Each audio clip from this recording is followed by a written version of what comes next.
Assalamu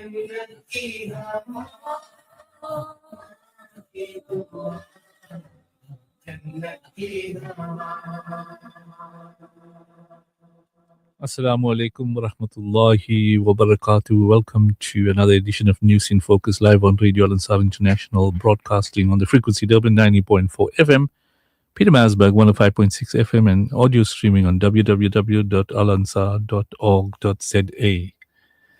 Ahlan wa sahlan wa marhaba bikum.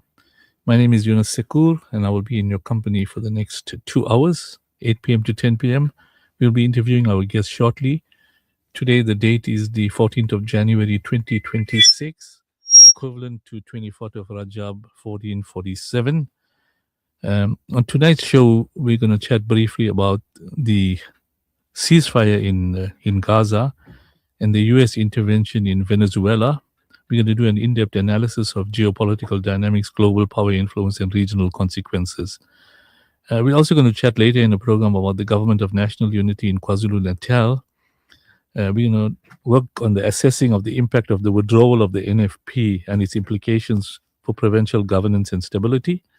And we're also going to chat about South Africa's financial indicators, key economic signals, and their projected socio-economic impact heading into 2026. Last week, we interviewed some guests in the studio and we briefly chatted about the Gaza ceasefire and the U.S. intervention in Venezuela. We did a brief analysis. We had Sam Kennedy and Mustafa Dassot in the studio, and they had a viewpoint on this matter, and we thought it would be appropriate to get another viewpoint on these two subjects, including South Africa's intervention in terms of the ICJ against Israel and the consequences thereof, and the US's reluctance to implement some of the consequences and findings of the ICJ. So the guest for this evening is Dr. Faisal Suleiman. He is the chair of SAMNet, the chair of IMA, and a civic activist. Also, we have Shabnam Palesa Muhammad. She's an activist, journalist, lawyer, and involved in various other community activism. The show is interactive, and we welcome your comments, which can be sent to us on the studio WhatsApp number 060 90411056. Later on in the program, we'll have Hassan Mutala, our economist, asset manager. He's also a chartered accountant. He's a regular guest chatting on economic situations in South Africa, and he will chat about the South African financial indicators. Without much ado, I'd like to first of all welcome Dr. Faisal Suleiman. Faisal, assalamu alaikum wa rahmatullahi wa barakatuh, and welcome to News in Focus live on Radio Al Ansar International. Wa alaikum salam wa rahmatullahi wa barakatuh. Thank you for having me. Just one slight correction. My term as president of the IMA SA has ended. In fact, my wife Yasira has been chairperson for the past 5 years, but her term ends next week as well.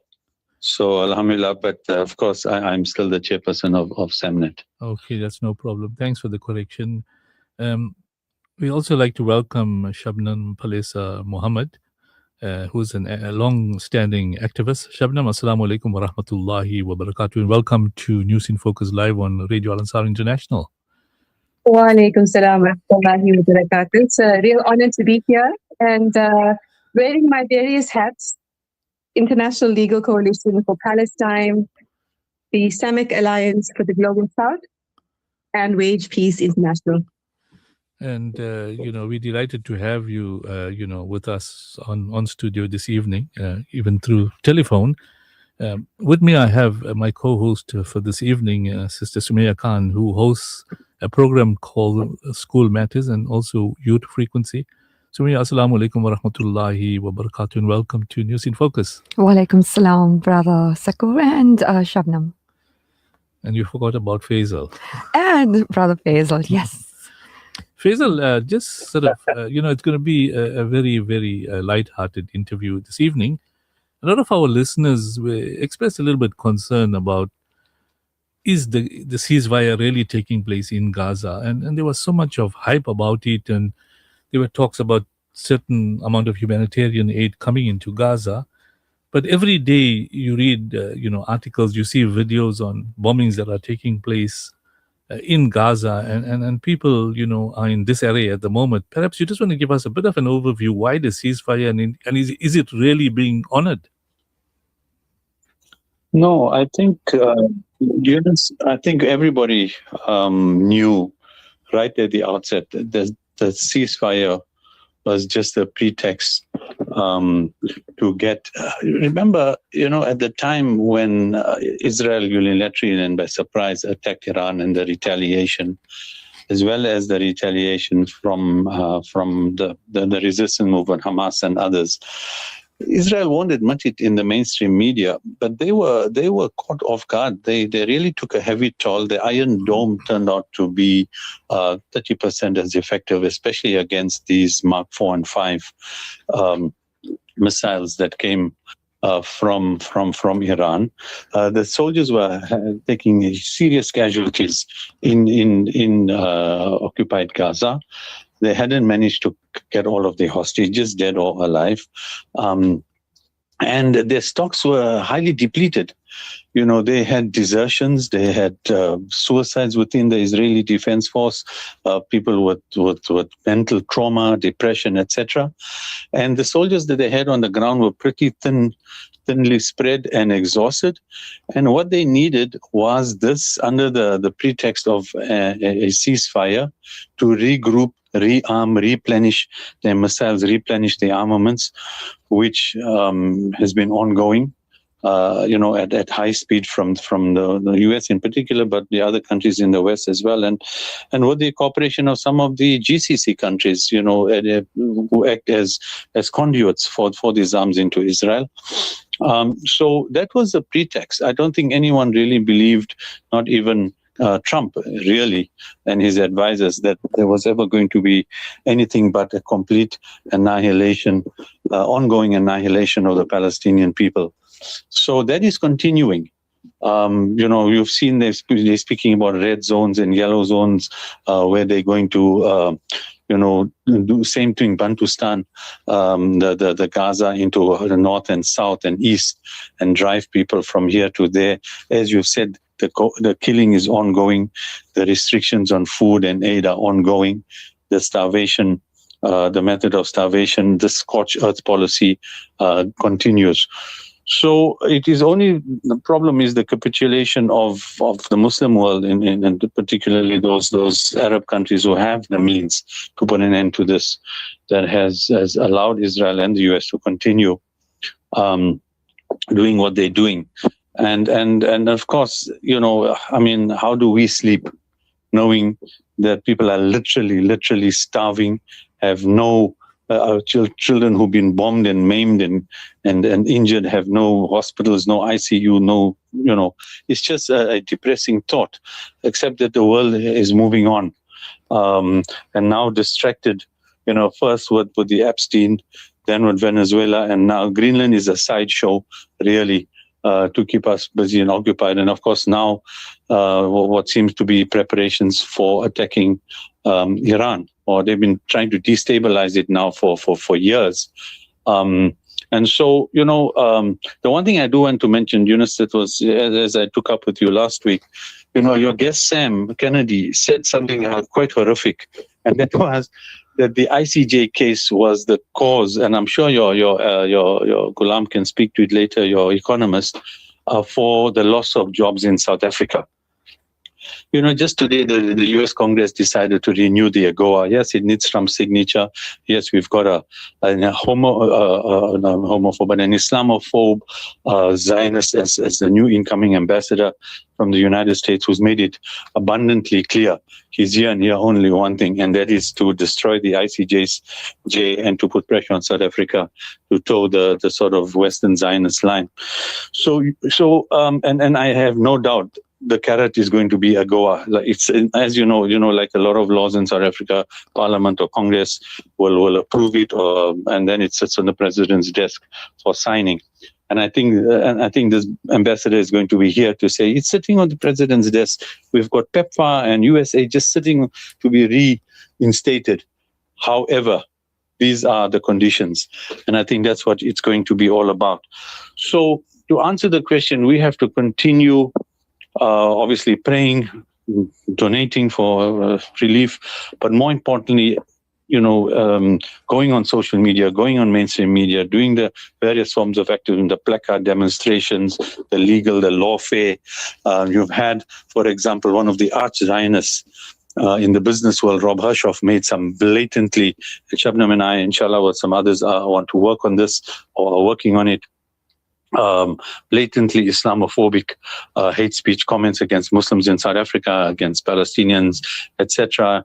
You've got Moshal, the internet gambling billionaire sitting in Australia, ex-South African. You've got Peter Thiel, Elon Musk, all of these ex-South Africans who have Trump's ear, pushing not only the genocide black against Afrikaners line, but also this line that opportunities are being lost here, investment is not coming through because of the ICJ case. And I really think Sam was totally off the mark there. There are principles involved, there's human rights involved, and we are the beneficiaries of African countries, Asian countries. When the West was pally-pally with the apartheid regime, we are beneficiaries of that principled stance, whether in economic boycotts, political boycotts, sports, all of the things that we knew, sanctions that eventually got the Nats to agree to us, to come to the table. The consequences after that we can debate, but it was a combination of all those, not just limpid minds by MK, that brought the Nats to the negotiating table, the mass rolling action. And that is what we have to continue. And Sam, that really would like our community and volunteers to come through, can help us, go onto social media. We can do the training, Shabnam and I, on how to tackle this on social media and make a greater impact. Coming back to Sam, clearly we have huge, Sam's comments, we have huge issues with jobless growth, as we've called it, over now. Since President Zuma took over, it became even worse for various reasons. We've had GDP growth 1.25% at our height for the last 10 years per annum. That was long before the ICJ case, long before 7th of October 2023. And I thought it was actually astounding for Sam to say that it is the ICJ case that is the cause of or loss of jobs in South Africa. Clearly, there is pressure put on our government, but and the signing of AGOA today and extension of it for another 3 years, investments. Yunus, we forget that with the trouble in the Middle East, the African Horn, the Horn of Africa, and I wrote about this about 2 years ago, the strategic importance of the Western Cape and our huge seaboard, particularly our naval base. It gives access to the Indo-Pacific. It gives access to the South Atlantic. Now, those choke points, Strait of Hormuz, the Suez Canal, the Yemeni shogun, rudimentary weaponry, how during the bombing of Gaza, at the height of the genocide or the bombing, they were able to bring shipping down. They were able to target even American warships with rudimentary weaponry. So South Africa is now extremely strategic. The West isn't going to just throw South Africa away the way we all of this, the genocide, these are all negotiating points. The Trump's taking off. It's all, Trump style. You ask for the moon and then you'll settle down for, a 10-story building.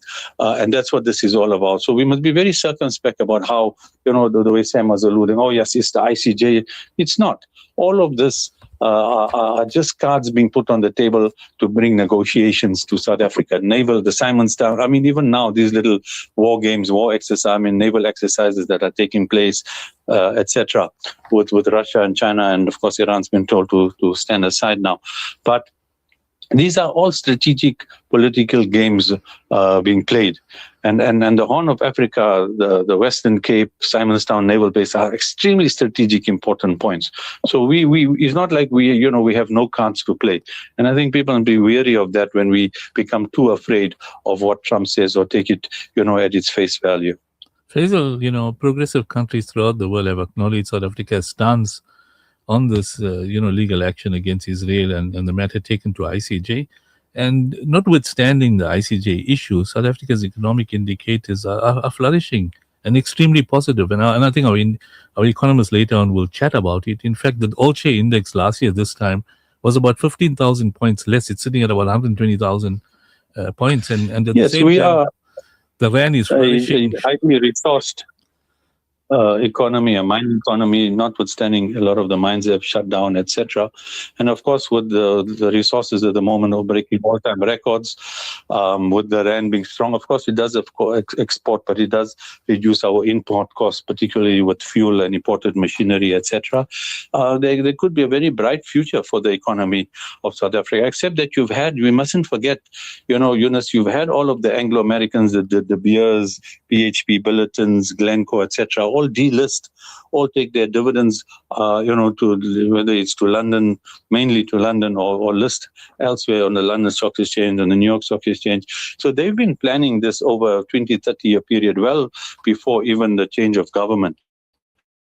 But of course, South Africans, we have to put our shoulder to the wheel. We have to find our own solutions. We have to have clearly less corruption, less obsession with the Western hedonistic, materialistic things that we see our new bourgeois simply interested in, instead of putting money back into economic development and factories and etc. So we do have problems, but clearly there are a lot of positive things in our country as well.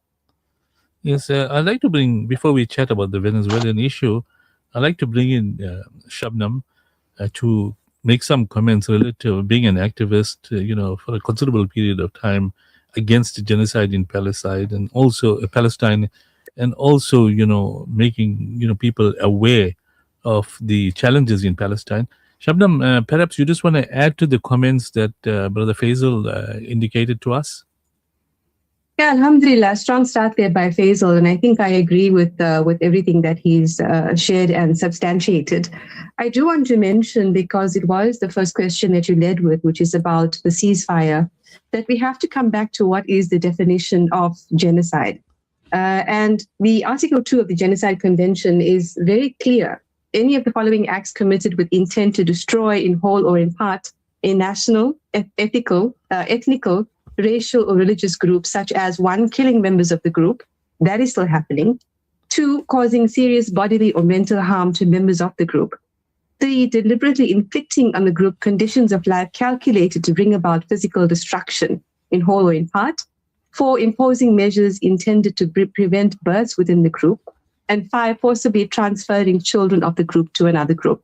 So purely through the lens of the law, it's very clear that what we have on the ground in Palestine is not a ceasefire.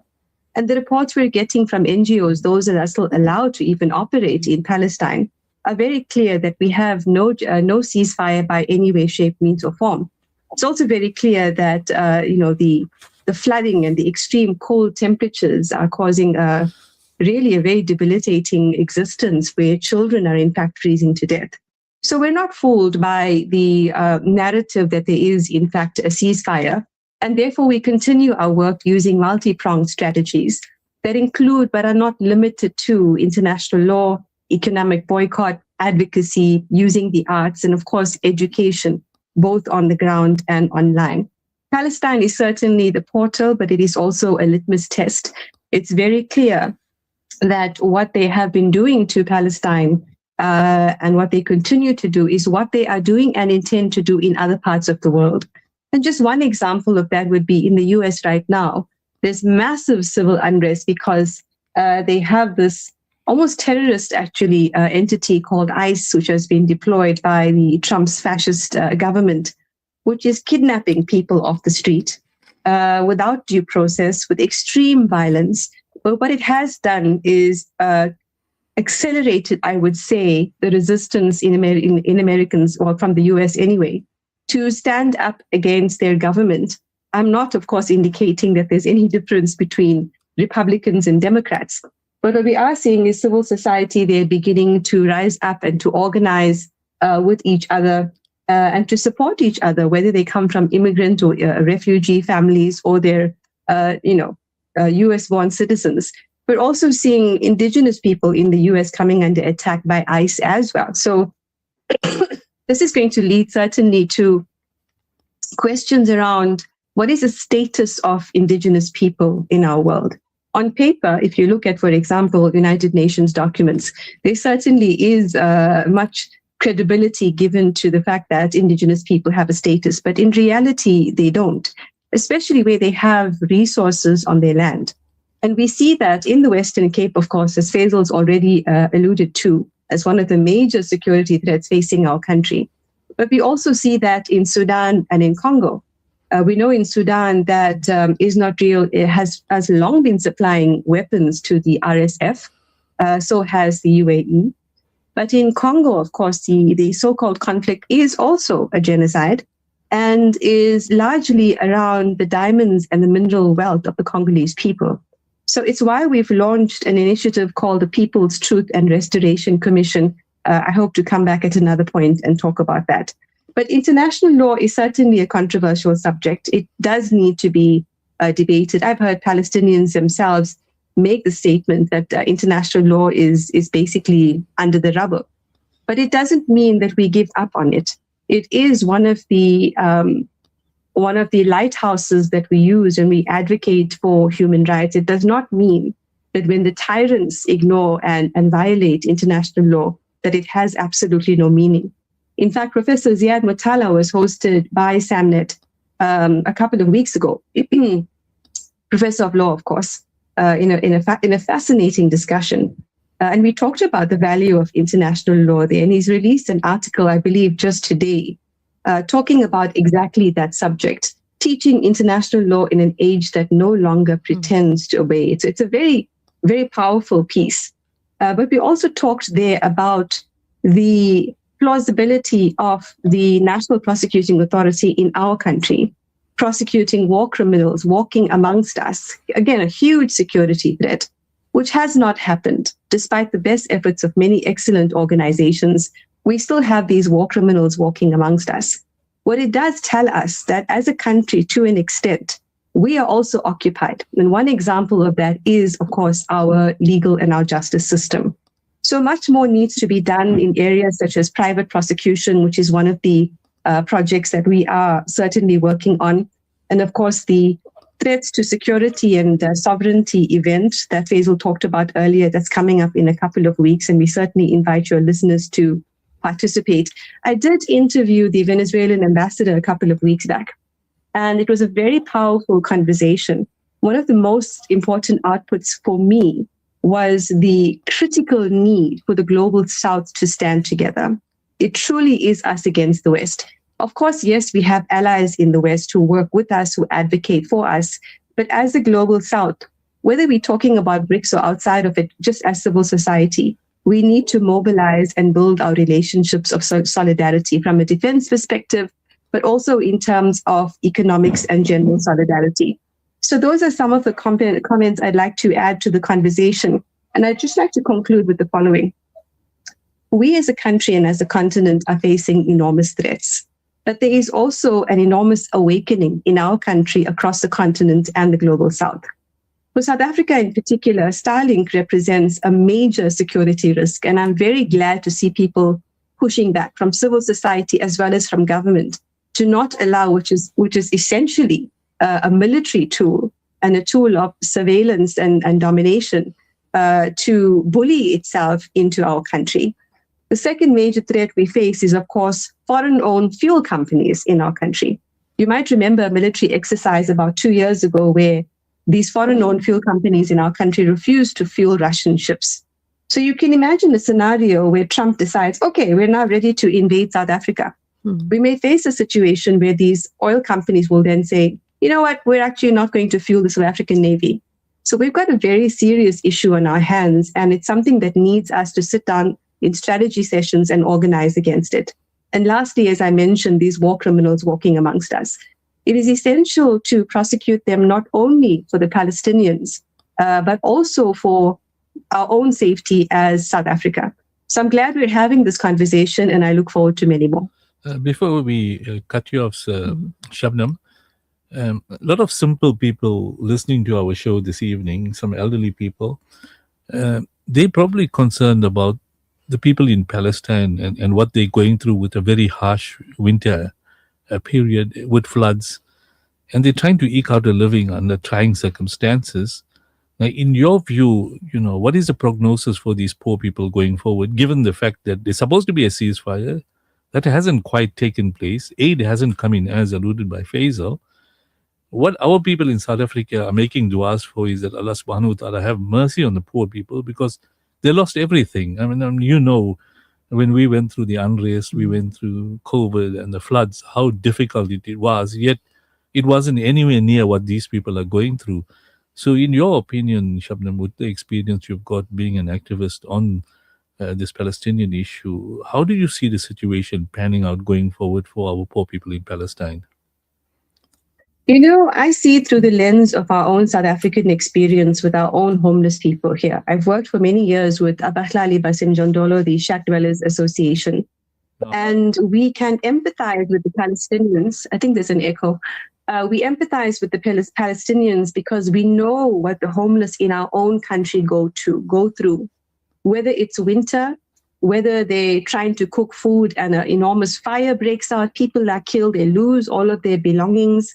And so certainly it is very heartening when the poor and the homeless and the working class stand together with us on Palestine, Sudan, Congo, so on and so forth.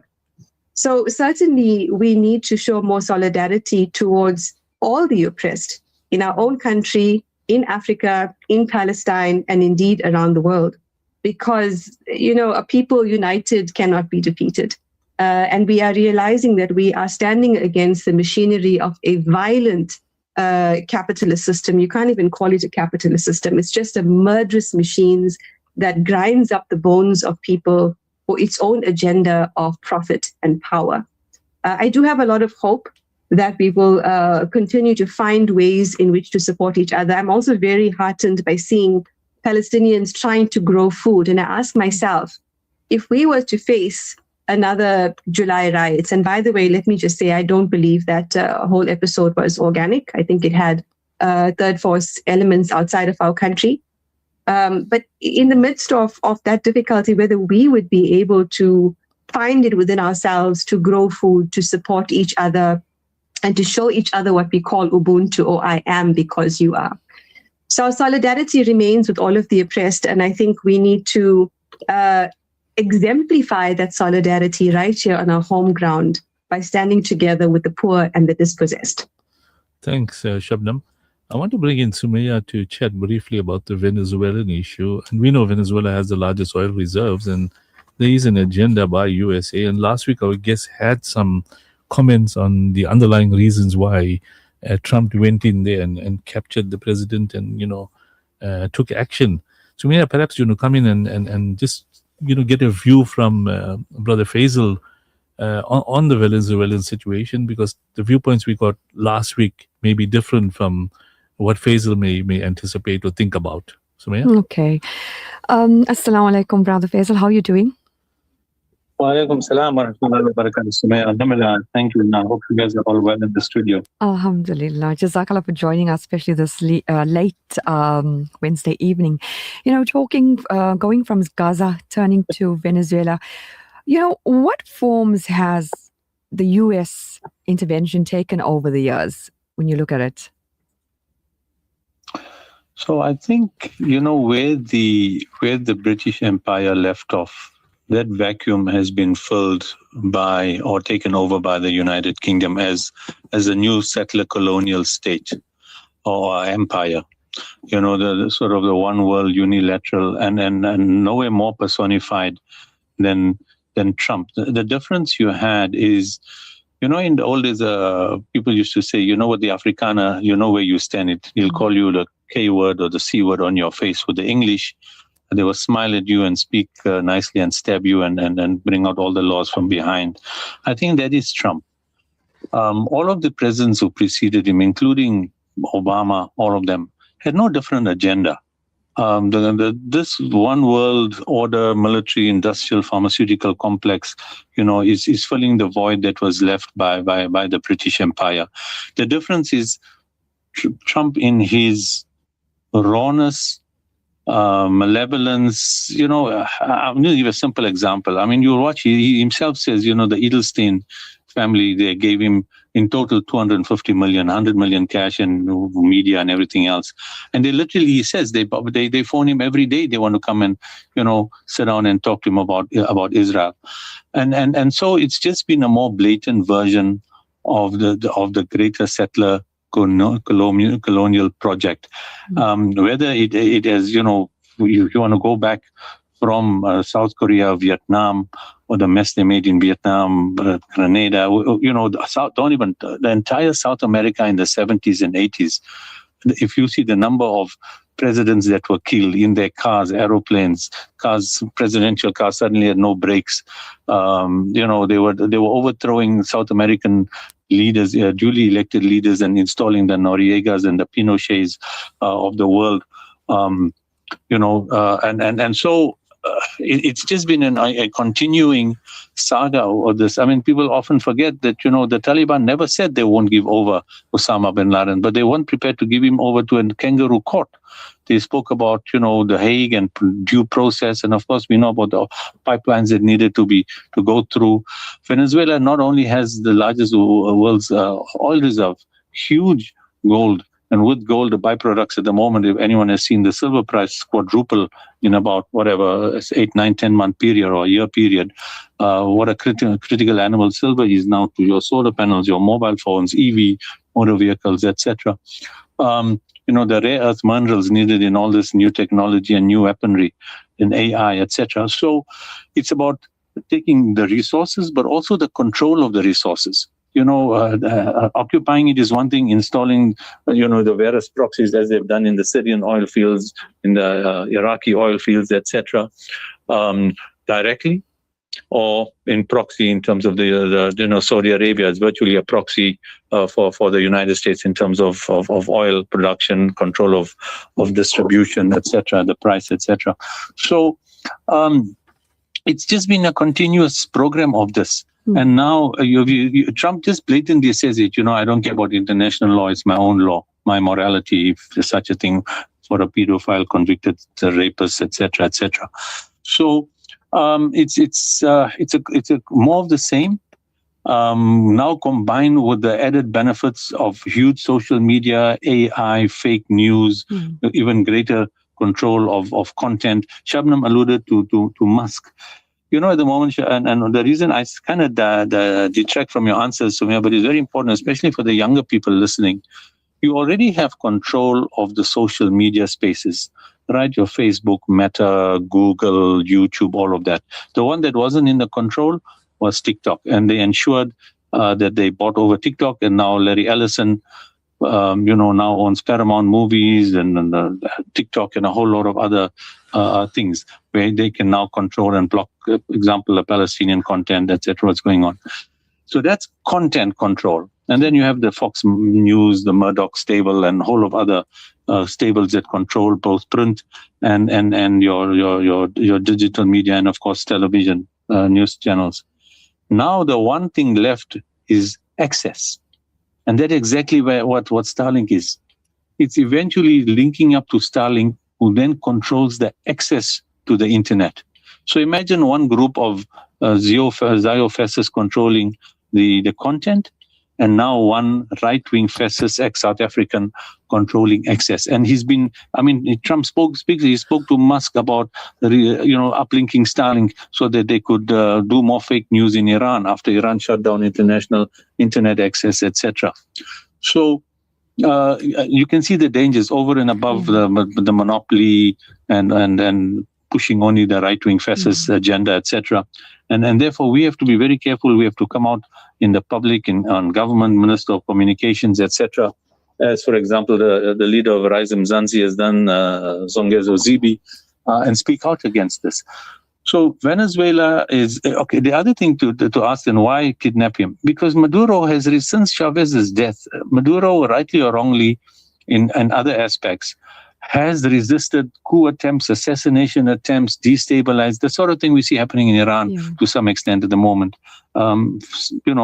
He managed to overcome all of that. So the only way to break Venezuela was not just, to take out strategic targets, but to remove that excess of solidarity, the kingpin, and of people bringing the resistance together. And therefore kidnap him under, whether they drag that court case out for years and years and years, and which is what they'll do, because there's no evidence, Maduro was involved in fentanyl really from Venezuela. So that is the whole idea. Remove him, send a message to the others, and install, as he is trying now, a vessel leader and make Venezuela a vessel state of the United States. So that is something that we have to be wary of, and of course now impending. As I said, Greenland is a sideshow, impending machinations against Iran. How does USA involvement in Venezuela compare with its role in the Middle East? No different, in a sense of, you use the carrot.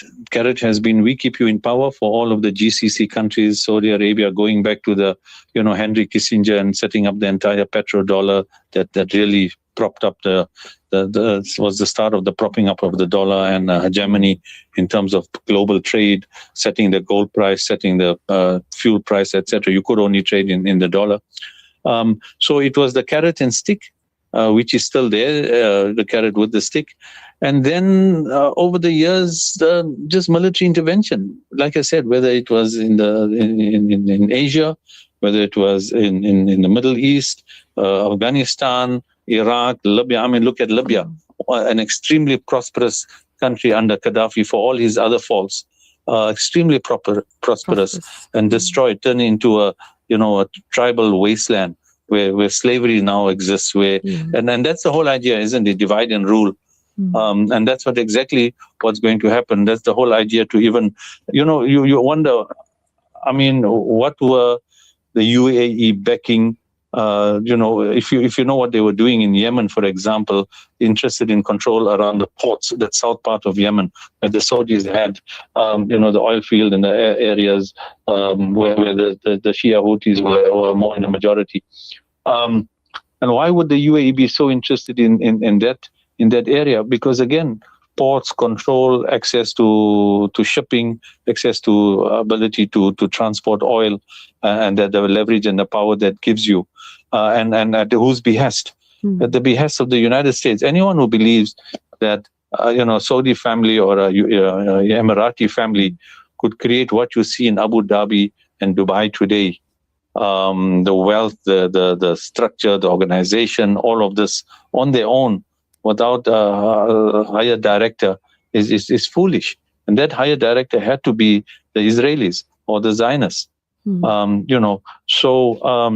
It's all part of the same game plan: control of resources, control of the population, or via controlling we saw a little bit of the flare up with the Arab Spring, and slowly that was crushed and destroyed, and vessel leaders put in their places, whether in Yemen now still you see what is still split, but in the rest of the Middle East.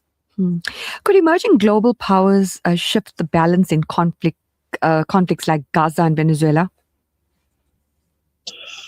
Okay, so China and Russia are playing those are the only two, right? They have to play a very tightrope at the moment. You ask yourself, why have they not been more vociferous? Everybody knows that Ukraine is literally a war between Russia and the United States, just being carried out by the Ukrainians. There's no secret. British, American advisors, elite troops are on the ground directing, not on the front line, but directing all the weaponry, all the radar, all the satellite assistance, etc. The drone direction, GPS coordinates. You need all of this modern technology to direct drones, etc. All being provided for by the United States. For all Trump's blustering in the others are paying for it and he's almost sending it for free. That's just bluster. So the one reality is that the American, forget about nuclear power, right? One imagines that no one is insane enough to use nuclear weapons, but the conventional weaponry, the combined Russian and Chinese, still do not make up the kind of nuclear powered submarines, ballistic missiles, air force, everything else, the aircraft carriers, etc., that the United States has. It is by far almost all of the rest of the world put together, and it still has more. So, and we know the West has been itching, tensions in South China Sea over Taiwan. Nothing would make America happier than to have the pretext of attacking China. China, as we know, has taken the opposite route, the Belt and Road Initiative, all the pipelines, economic investment. Now, there's a separate danger to that as well. But they cannot openly say we have a NATO type treaty with Iran. Attack on Iran means attack on us, and therefore you've seen them not commit to any, even pretending that they're going to come to Iran's assistance. Russia is in a similar vein. It's now, although it hasn't. I mean, we talk about Russia. What's it now? 4 years the Ukrainian war. The casualties. Israel killed more people in a month than Russia has killed in Ukraine over 4 years. Innocent civilians, I'm talking about, not soldiers on the ground, because then in their case too, the figures are smudged. You really don't know the truth, how many Ukrainians, how many Russians have been killed, for obvious reasons, right? No one's going to release those figures and demoralize their populations. But innocent civilians by Russia, one has to, if you want to use the word, commend for not killing people. But Russia has been very, very restrained in what it has attacked over 4 years, given the type of armaments it has and those same nuclear, not nuclear, but those hypersonic missiles at its disposal. So they are not, those two global powers are not going to directly want to get into a military conflict with the USA one-on-one. Yes, proxies are happening, in Sudan, in Central African Republic, in Ukraine. The proxy wars between them via third parties continues. So, whoever, I mean, Iran, if it gets attacked, it's on its own. Venezuela, yes, they still have oil and they can ship it around and get around small things, but the blockade around it is choking. Iran, the problem at the moment, for all the problems of the theocracy, the main reasons people are on the streets at the moment is because the currency collapsed like 40 to 50% within a week or two. Can we imagine the rand at 18 to 35 rand to the dollar, 36 rand to the dollar, and what that does to immediately just the petrol price and the knock-on effects in a week or two? So that is now, sanctions have been on since 1979 in Iran. That country has been crippled by the West. And eventually the population, they resist, they're strong, they're stoic, but eventually, if you don't have bread, Morsi found out to his peril. And that was exactly what they did, Saudi Arabia. They choked the Egyptians to the point where the ordinary people were starving, and they were told, you rise up against Morsi, and the taps will flow again of fuel to Egypt so people could bake bread. And exactly what's happened in Iran. The theocracy, the mullahs, etc., are a different debate. But the vast majority of rioters are not there because, or in fact protesters. The rioters seems to be another element of Mossad and CIA and MI6, etc. And they've openly saying it, they're not hiding it. Pompey said it openly, Mossad is busy on the streets in Tehran. So you have that playbook, initially undermine, create resistance, do all of these things, and eventually if that is not working, then the military option. Yeah. Well, we'll be taking a short ad break and then we will continue with Dr. Faisal Suleiman and Sister Shabnam Palesa Mohammed.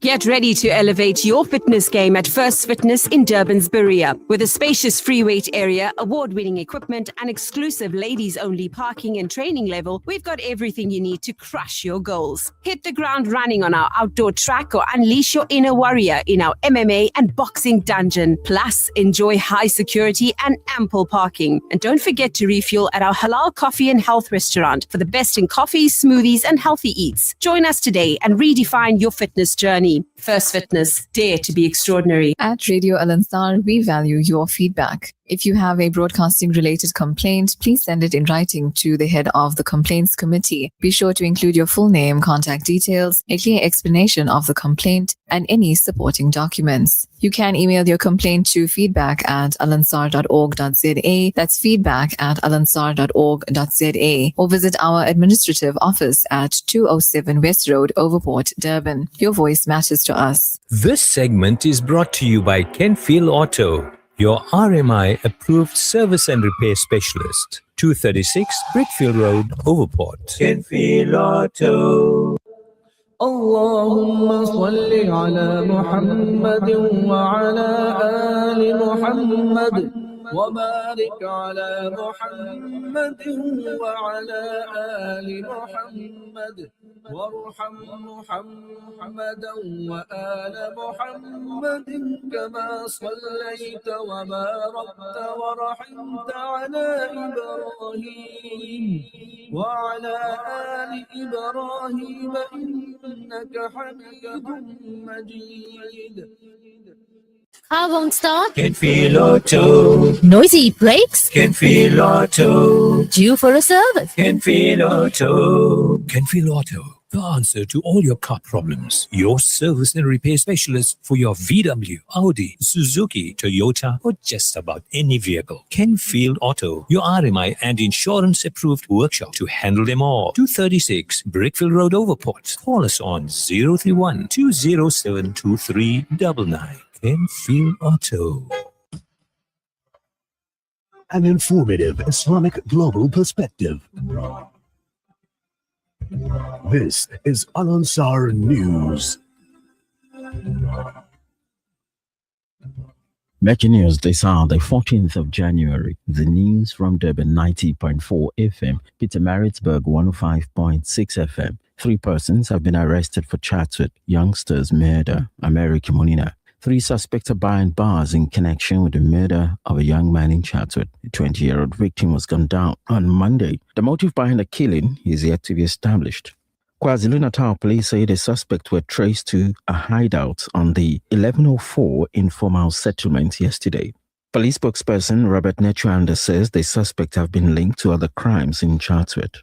More news, the chairperson of the Community Policing Forum in Westville says they are seeking new ways to make their community safer. In an apparent domestic dispute, a man shot a woman at a business complex in the area yesterday before turning the gun on himself. The man died at the scene while the woman succumbed to injuries in hospital. Police have opened an inquest docket on a case of murder. Clinton Hill is a local CPF chairperson. He says the rise in domestic disputes could be linked to mental issues or mental health issues. Hill says the mental issues is not a Westville problem, but a national one. He says no one deserves to be a victim of gender-based violence, as one needs to speak out. In other news now, March and March Group says the government needs to decide whom it is serving, as the group claims that South African children cannot access local schools.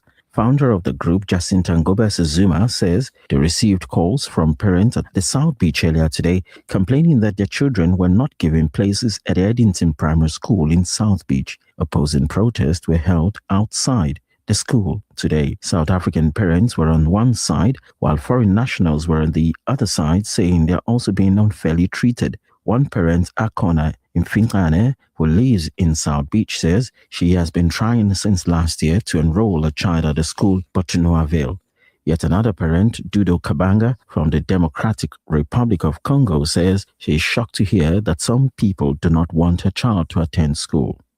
Agriculture Minister John Steenhuisen says achieving foot and mouth free status is a monumental task that will not happen overnight. Steenhuisen led a briefing in Cape Town yesterday to present what he described as a realistic and technical plan to tackle the outbreak that has struck various provinces. The strategy will be implemented in phases over the next 10 years, beginning with stabilization, followed by consolidation, the eventual withdrawal of vaccination, and finally attainment of disease-free status recognized by the World Organization for Animal Health.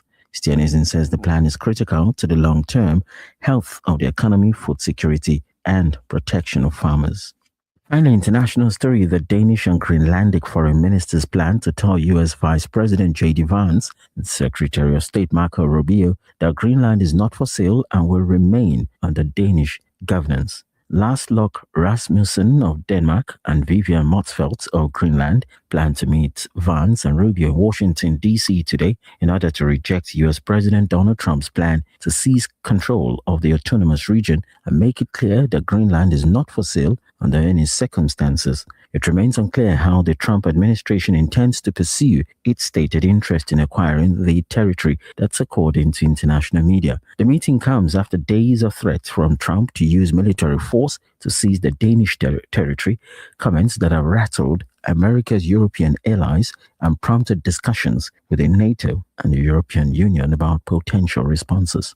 Your weather, it's 30 degrees. A quick reminder of our top story. Chairperson of the Community Policing Forum, Westville, says they're seeking new ways to make communities safer. And also 3 suspects are behind bars in connection with the murder of a young man in Chatsworth. That's the news. This adhan is sponsored for the Isale Sawab of Marhum Muhammad Farooq Latib and all Marhumin. May Allah subhanahu wa ta'ala grant them the highest abode in Jannah. Ameen. Allahu Akbar,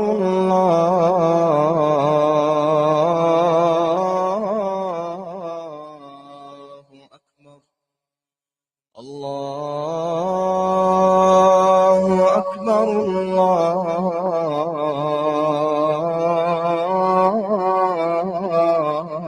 Allahu Akbar. Ashhadu an la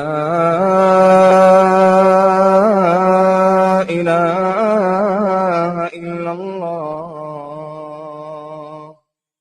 Ashhadu an la ilaha illallah. Ashhadu anna Muhammadan Rasulullah. أشهد أن محمدا رسول الله. حي على الصلاة،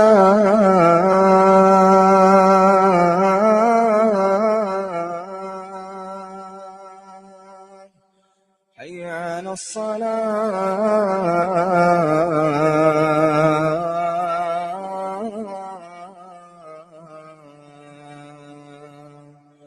حي على الفلاح،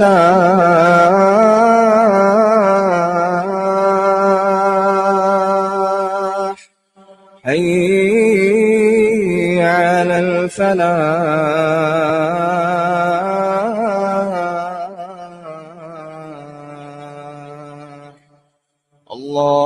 الله أكبر، الله أكبر. لا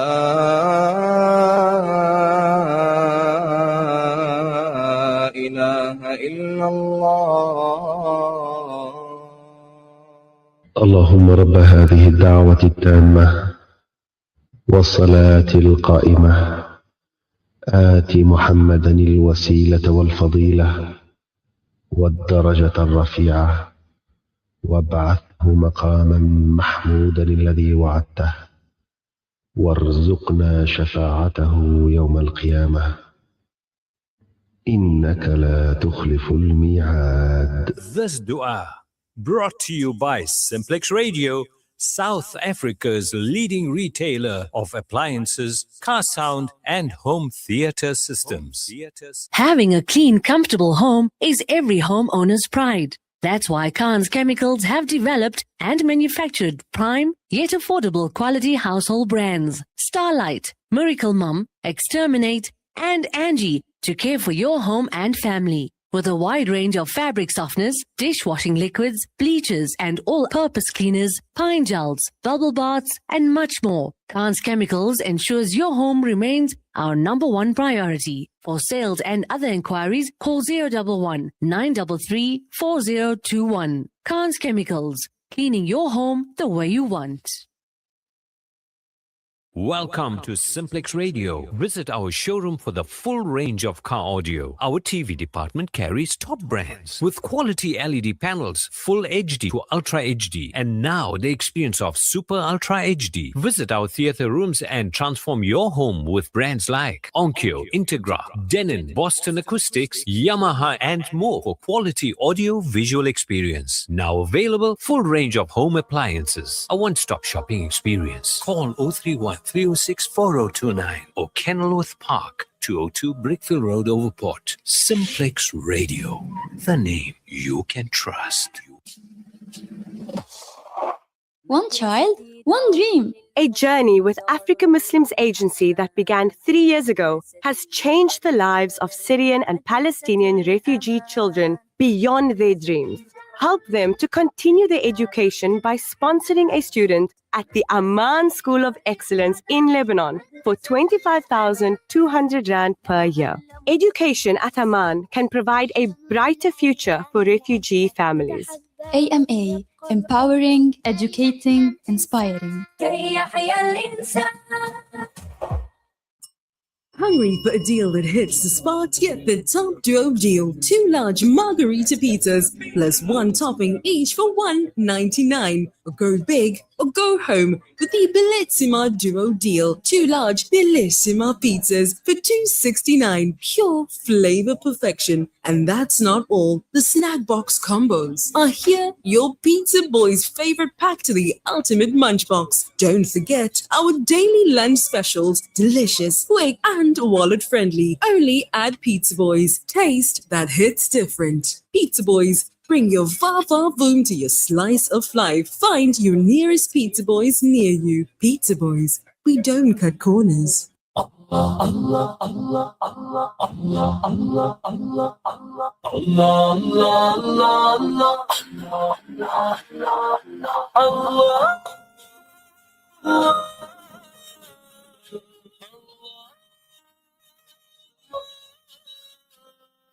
تنہا ہوں میں اور امتحان لاکھوں تنے ہیں سامنے بیٹھا ہوں میں مایوس کن آئے نہ کوئی مجھے تھامنے اللہ اللہ تو میری سن لے صدا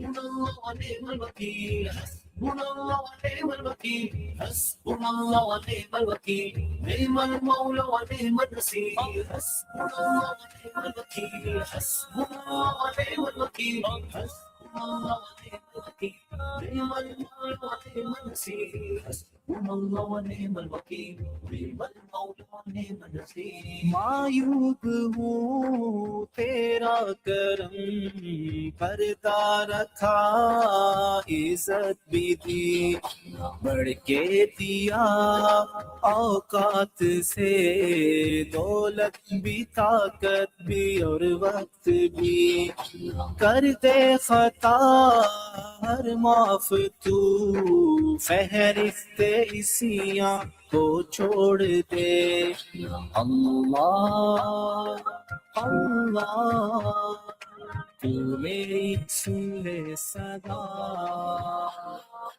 حسبنا الله ونعم الوكيل حسبنا الله ونعم الوكيل حسبنا الله ونعم الوكيل نعم المولى ونعم النصير حسبنا الله ونعم الوكيل حسبنا الله ونعم الوكيل حسبنا الله ونعم الوكيل نعم المولى ونعم النصير حسبنا الله ونعم الوكيل نعم المولى ونعم النصير رنگینیوں خود غرضیوں میں ہے گزاری یہ عمر ہے آرزو بس کہ یہی کر دوں تیرے نام شام و سحر تسکین دل حاصل کروں رخ اپنی جانب تو موڑ دے اللہ اللہ تو میری سن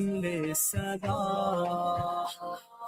حسبنا الله ونعم الوكيل حسبنا الله ونعم الوكيل حسبنا الله ونعم الوكيل نعم المولى ونعم النصير حسبنا الله ونعم الوكيل حسبنا الله ونعم الوكيل حسبنا الله ونعم الوكيل نعم المولى ونعم النصير حسبنا الله ونعم الوكيل نعم المولى ونعم النصير لب پہ رہے ذکر و دعا اور تجھ سے میں ڈرتا رہوں करके अमल कुरान पे जन्नत की राहों पे चलता रहूं खिदमत करूं इस्लाम की पछतावे का गम तोड़ दे अल्लाह अल्लाह तू मेरी सुन ले सदा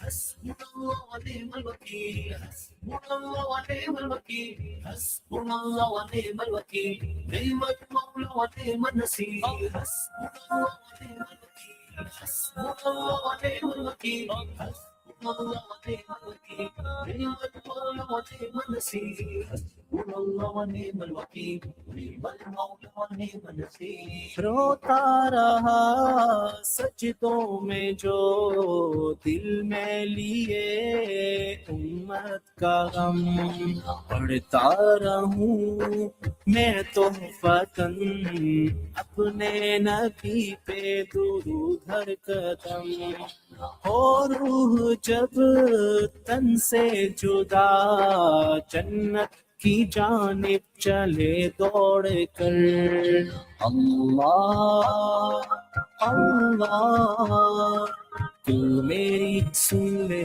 सदा हस्बुनल्लाह व निअमल वकील हस्बुनल्लाह व निअमल वकील हस्बुनल्लाह व निअमल वकील निअमल मौला व निअमल नसीर हस्बुनल्लाह व निअमल वकील हस्बुनल्लाह व निअमल वकील हस्बुनल्लाह व निअमल वकील निअमल मौला व निअमल नसीर हस्बुनल्लाह व निअमल वकील निअमल मौला व निअमल Naseer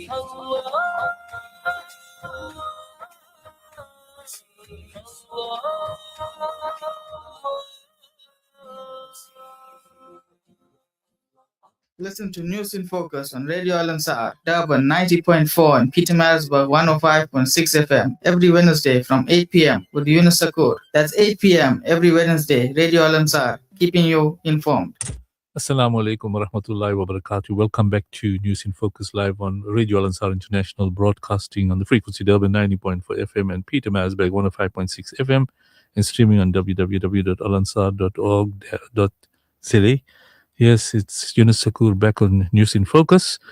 Before the news break, we were chatting with Dr. Faisal Suleiman and Shabnam Palesa Muhammad on the issues relating to Gaza, the ceasefire, the American intervention in Venezuela, and other related issues. We need to conclude on sort of this discussion. Firstly, I'd like to invite Shabnam Palesa for her closing comments. Shabnam, Bismillah. Assalamu alaikum again. So, absolutely, a couple of closing thoughts. You know, the role of international solidarity is something that we understand as South Africans very, very well. Even when it's difficult, especially when it's difficult, is when we need to take a stand for humanity.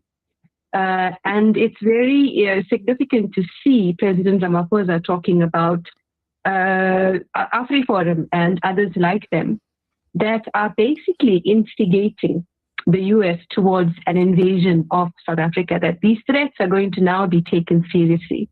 But of course, we need to keep pressure up as civil society to make sure that these forces which are trying to basically coup the country are addressed, are exposed, and are dealt with. I found it very interesting. I posted 2 videos on TikTok recently. The one was about the fires in the Western and Eastern Cape and how it reminded me of the fires in Patagonia, Argentina, which have been linked back to Israelis, surprise, surprise. There were about 20,000 views, and the majority of people, they absolutely agreed. So South Africans are certainly waking up to the reality of what we face with the Zionists among us. And subsequent to that, when I'd heard that Iran was asked to withdraw from the military exercises, again, a very short video, it's got almost 100,000 views. And again, the majority of people standing together with Iran, they see through the Hasbara that has entrenched itself in both legacy media and on social media. But of course, the training is important. So I want to reiterate what Faisal mentioned earlier in our willingness to be able to host social media prop agenda countering workshops. I also want to comment on Venezuela by saying that these right-wing elements are now also calling for Ramaphosa himself to be kidnapped, the way Maduro was. And it's very clear that they're being very well funded to put out this kind of content. In fact, we're aware that Israel paid, paid American influencers $900,000 to push pro-Israel talking points. And that's now scaling to $3 million annually through Project Esther. So that's a foreign government that's basically buying influence. It buys a lot of tweets, podcast segments, YouTube rants, so on and so forth to manufacture consent. So we need to up our game from a media and advocacy perspective. We can't be playing checkers when they're playing chess. So hopefully 2026 is the year where it turns around.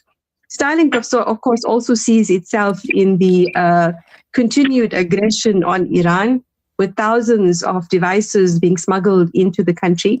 However, I thought it was very interesting that Iran found a way to jam those devices. And I hope that the South African state security is having conversations with our partners in BRICS about the kind of technology that we need.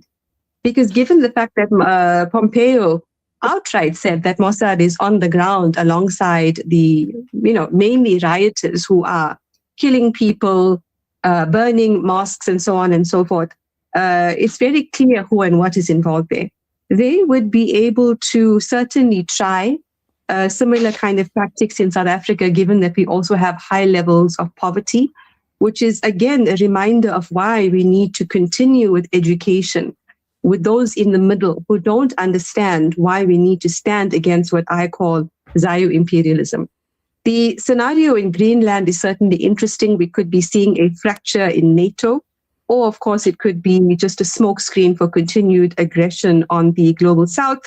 We do need to amplify our efforts in Africa. We know Somalia has just kicked out the UAE. We know that Botswana is also taking efforts to stand on its sovereignty and turn against the IMF. We know that Somaliland is being seen as the dumping ground for Palestinians. And so certainly a lot more work is needed on the African continent. We're also aware in 2009 that Israel took South African missile technology blueprints, sold to it by, if I remember correctly, again, to Afrikaners who sold this technology to Israel. And they were actually not prosecuted. So it's unsurprising that we have IOF recruits amongst us right now.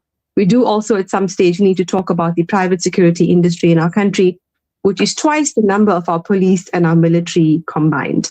So last but not least, I just want to remind us that the National Endowment for Democracy has been funding the riots in Iran. And so certainly we need to also review the NGOs that are operating in our country, many of them behind a smokescreen. Ultimately, the power of the people is greater than people in power. I'll leave it there for now. Most certainly, Shabnam. Thank you very much for some very, very important comments you've made in your response. But stick around. I just want our friend Faisal to conclude. But before Faisal concludes, Faisal, one of the topics we're going to discuss this evening is the withdrawal of the National Freedom Party from the government or the province of national unity. One of the analysts mentioned that coalition politics are a double-edged sword for business in KwaZulu-Natal.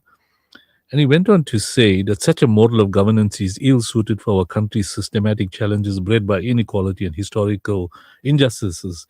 But he further went on to say that the vote of no confidence motion against the Premier of KwaZulu-Natal, Tami Ntuli, which was not successful with the NFP rep voting against it. Obviously, now that the NFP have withdrawn from the province of national unity, how do you see the province functioning going forward, Faisal? Thanks, Yunus. The one thing I think the first statement that has to be tackled is where you say your analyst said that we are not suited towards, the government of national unity. I think, Yunus, in our community, the Indian Muslim community, maybe politics falls down at number 20, after Gucci and Liverpool and Man United and movies and everything else. As someone who has worked in the townships for close on 35 years, I can tell you, even before the internet sensation, patients used to walk in with newspapers. If you went into, and people who remember town, Sumaya comes from a shop steward background. Black African people in this country are extremely highly knowledgeable and interested for obvious reasons in politics. Yes, granted, the youth of all races have lost this energy, and it's not surprising, given the flood of all the proverbial war games that are, the movies, the sports, all of this, the rest, you get so caught up in the world. There's 50 other sports for you to follow, and Netflix and Disney and everything else. So to say that we are not suited for it in itself is challenging. Because yes, it does come with fraught with dangers, and we can see it particularly with the DA in the national government of national unity and in this provincial unity, waiting to put its claws into the government of provincial unity, or get dominance in KwaZulu-Natal and Gauteng, and it does come with its problems, but to say that we are not suited is almost insulting the intelligence of people, notwithstanding the fact that people may be poor, that they don't understand politics. Yes, demagoguery, Mr. Malema is a very good example of it. A gift of the gab, making noise, does get you somewhere. But you can see with the loss of influence and power with Mr. Malema himself, how people, doesn't take them long to see the rhetoric from deliverables. And that, I think, is coming back to your other question, is going to be the undoing of the MK as well. It is very easy to sit in opposition and criticize absolutely everything when you don't have to make any effort yourself. Sometimes people should, obviously we want them to listen to Al Ansar, but perhaps they should be listening to SAFM as well. Today, one caller, on the drive time show coming home, called in and said, Steenhuisen was a master of criticism of everything ANC policies. Now that he's Minister of Agriculture, what has he done in almost, a year or 15 months or so, not 15, 10 months of being, Minister in Agriculture? Where are his deliverables? Where are his KPIs, etc.? So easy to criticize, but it would be a mistake to underestimate the knowledge and the depth of political knowledge, etc., especially among those over the age of 40 or 45 in our country. So yes, we do have problems, and I'm firmly opposed to the DA. I'm unashamed about it, and I think we all should be, notwithstanding that we talk to the DA when we have to. We engage with the Muslim DA people, but we don't hide where we stand on particularly their sort of neoliberal and complete Zionist, 150% Zionist agenda. Coming back to two things I want to touch on, Yunus. One is something Shabnam alluded to. One of the reasons the Zionists succeed in South Africa... Before you conclude on your Gaza and Venezuelan issue, I just wanted to add one more point, that now that the NFP has withdrawn from the province of national unity, you've got basically a 50-50 split. Because by default, the province of national unity is in control, with Tami Ntuli becoming the premier. Now that there's a deadlock, how do you see province emerging going forward? Do you think that we may have a hung province, or do you believe that the NFP's rep may be convinced to stay on to the provincial of national unity? How do you see it? The NFP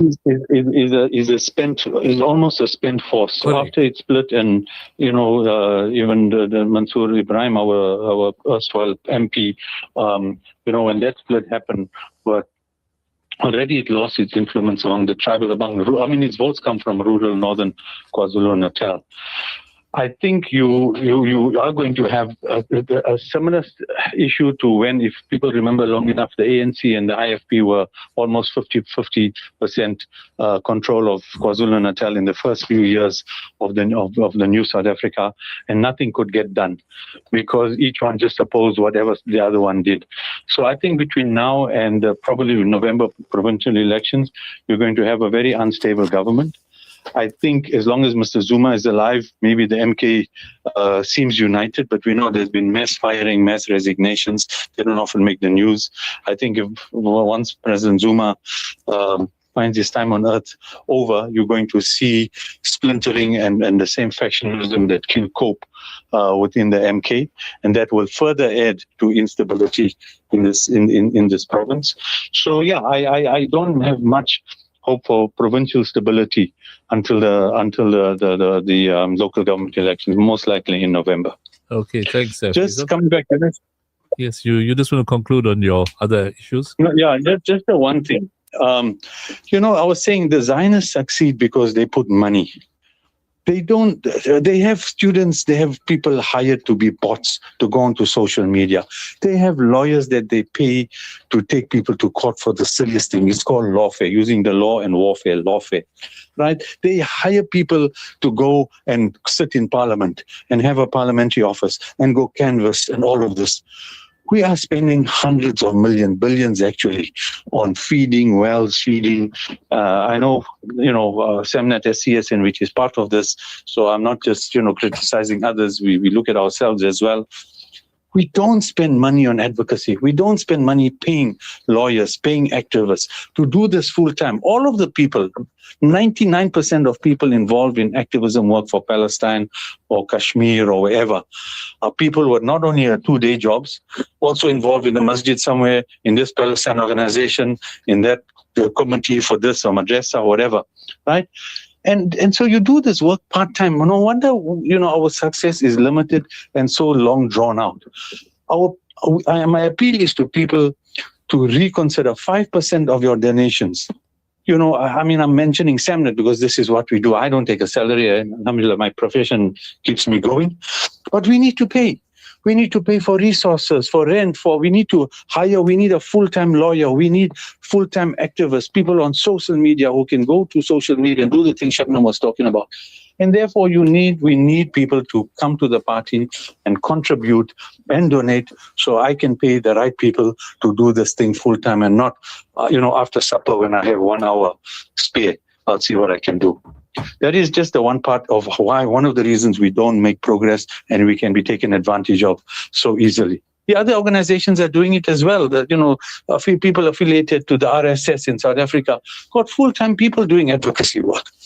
The second one is, notwithstanding the issues that we have with Shiism, right? And they range in South Africa from 1 to 9 or 1 to 10, from people who are completely call Shia to others who say live and let live, whatever, wherever you are and whichever alim you follow. When Iran was attacked, it stunned me that Muslims were saying, almost like we must be happy Israel is attacking the Shias. So, you cannot have this. There's right and there's wrong. When a flood happens and when there were tornadoes in north of Durban, in Verulam, etc., people say, we won't say, these are Hindus, we're not going to go and help. All the Muslim organizations went to help, even though you may have, problems with what Hindus believe compared to what we believe. And similarly, we cannot, and I hear this conversation, I'm looking at it on WhatsApp. Whatever your opinion on Shiism, all right, or even if you don't have a problem with Shiism, your problem with the theocracy, with the mullahs, we cannot, by any stretch of the imagination, saying, yes, America should wipe out, America should wipe out the Shia menace. I mean, really. So that is just the other thing. Yes, I know I'm going to get my fair amount of criticism for this, but you cannot equate the two. There's no moral equivalence in the two. You have a doctrinal problem. And at the same time, you are blind to complete injustice and massacres. There's no moral equivalence in this. And I know I'll get the hate, but it can't stop us from saying what is right and wrong. Most certainly. Faisal, Shabnam, thanks very much for joining us and providing some thought-provoking and valuable information this evening. We really appreciate your involvement in News in Focus this evening. Do continue with your good work on behalf of our community, and we wish you everything the best. And as requested by you, Faisal, that people must do something about the problems around the world and basically the genocide, injustices, and all these problems prevailing worldwide. rather than keeping quiet. Because it comes in a hadith that when a wrong is taking place, the least we can do is talk about it. The high form of Iman is to go there and physically intervene. So, Alhamdulillah, you guys are doing a good piece of work. Do continue. And you're entitled to your opinion in terms of issues, and the humanitarian part is very important. But once again, thanks very much for joining us. Allah subhanahu wa ta'ala bless you all. Assalamu alaikum wa rahmatullahi wa barakatuh. Jazakallah khair. Wa alaikum salam wa rahmatullahi wa barakatuh. Okay, that was Dr. Faisal Sulaiman, chairperson of SAMNET, and Shabnam Palesa Mohammed, a civic activist, a lawyer, journalist, and involved in lots of seminars and webinars, etc. On that note, we'll take a short break, and inshallah we'll continue with our economic discussion after the break. Durban Halal Meats, the butcher with a twist. Whether you're firing up the braai or stocking up for your business, we've got you covered. From premium lamb, beef and chicken to custom cuts and bulk orders, all 100% halal certified by Sanha. Enjoy our convenient buy and braai service, fast delivery and easy online ordering at durbanhalalmeats.co.za. Visit us at 84 Felix Dlamini Road, Durban Halal Meats. Quality, affordability, trust, meat made better. Pietermaritzburg, get excited. New stock has just landed at Bawa Superstores. Bring the fun home with our amazing range of kids' rechargeable electric ride-on cars.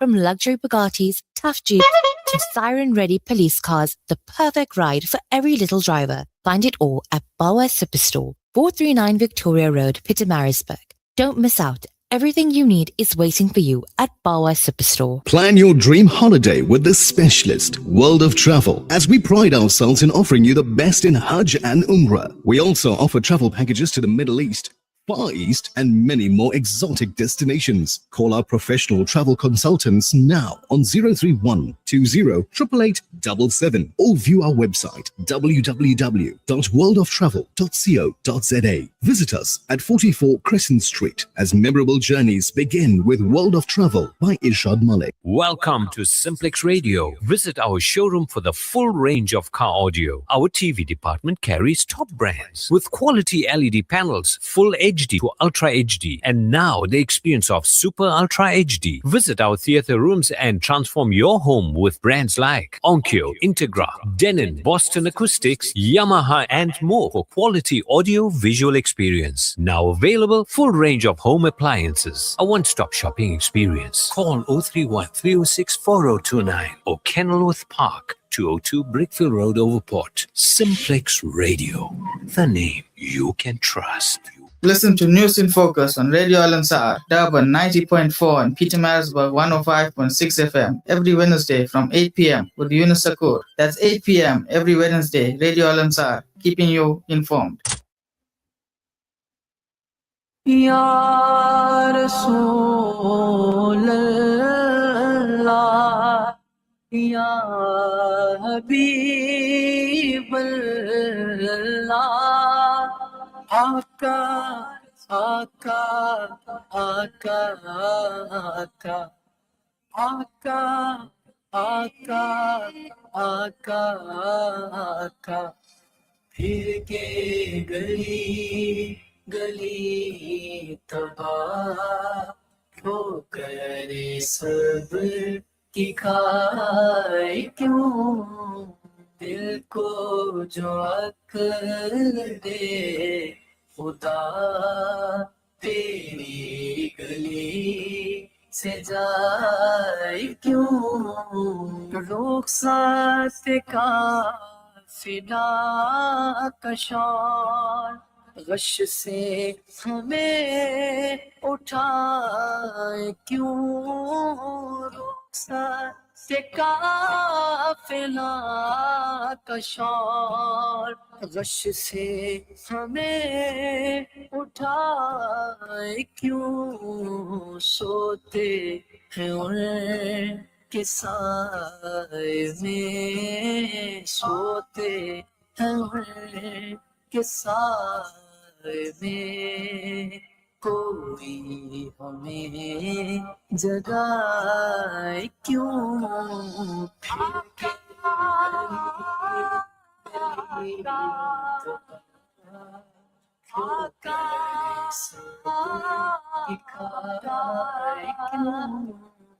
دل کو جو عقل دے خدا تیری گلی سے جائے کیوں یاد حضور کی قسم غفلت عیش ہے ستم یاد حضور کی قسم غفلت عیش ہے ستم خوب ہے قید غم میں غم خوب ہے قید غم میں غم کوئی ہمیں چھڑائے کیوں یا رسول اللہ یا کیسی بھلائی یا رسول اللہ یا حبیب اللہ وہ جو نہ تھے تو کچھ نہ تھا وہ جو نہ ہو تو کچھ نہ ہو وہ جو نہ تھے تو کچھ نہ تھا وہ جو نہ ہو تو کچھ نہ ہو جان ہے وہ جہان کی جان ہے وہ جہان کی جان ہے تو جہان ہے آقا آقا آقا آقا کی کھائے کیوں دل کو جو عقل دے خدا تیری گلی سے جائے کیوں ہاں جان ہے عشق مصطفیٰ روز فزوں کرے خدا جان ہے عشق مصطفیٰ روز فزوں کرے خدا جس کو درد کا مزہ جس کو درد کا مزہ سانسے دوا اٹھائے کیوں پھر کے